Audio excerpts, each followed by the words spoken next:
అతని బట్టలు చింపేసిన తరువాత రహీం భాయ్ని బట్టలు చినిగితేనే నీకింత బాధగా ఉందే, అంతమంది మహిళలు ఉంటున్న ప్లేస్ ని ఖాళీ చేయమంటే వాళ్ళకి ఎంత బాధగా ఉంటుంది అని రహీం భాయ్ అంటాడు. ఆ తరువాత రహీం భాయ్ నేను కేవలం మంచికే హెల్ప్ చేస్తాను, ఇలాంటి తప్పుడు పనులకి ఎప్పటికీ హెల్ప్ చేయను అని అంటాడు.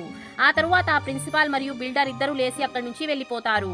అప్పుడే రహీం భాయ్ గంగూతో ఈ బిల్డర్ తో అయితే నేను చూసుకుంటాను, కానీ ఆ ప్రిన్సిపాల్ ఖచ్చితంగా 2-3 రోజుల్లో నీకు నోటీసులు పంపిస్తాడు అని అంటాడు. దానికి గంగు నేను మా కమాటిపురా ఏరియాలో ఏ ప్రాబ్లం వచ్చినా చూసుకుంటాను, కానీ ఈ కోర్టుల గురించి నాకు అంతగా అర్థం కాదు అని అంటుంది.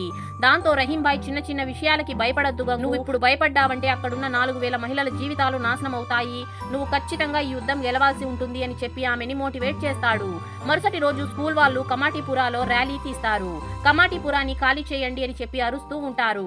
అప్పుడే ఇది చూసిన గంగు ఫ్రెండ్ గంగుతో చూసావా వీళ్ళు ఎలా అరుస్తున్నావో, కొన్ని రోజులైతే వీళ్ళు మన ఇంట్లోకి దూరిపోతే మనం ఏం చెయ్యాలి అని అడుగుతుంది. దానికి గంగు ఏం చేస్తాం, దాడి చేస్తాం అని అంటుంది. అప్పుడే ఆ స్కూల్ వాళ్ళందరూ గంగు వాళ్ళ ఇంటి ముందర నిలబడి ధర్నా చేస్తూ ఉంటారు.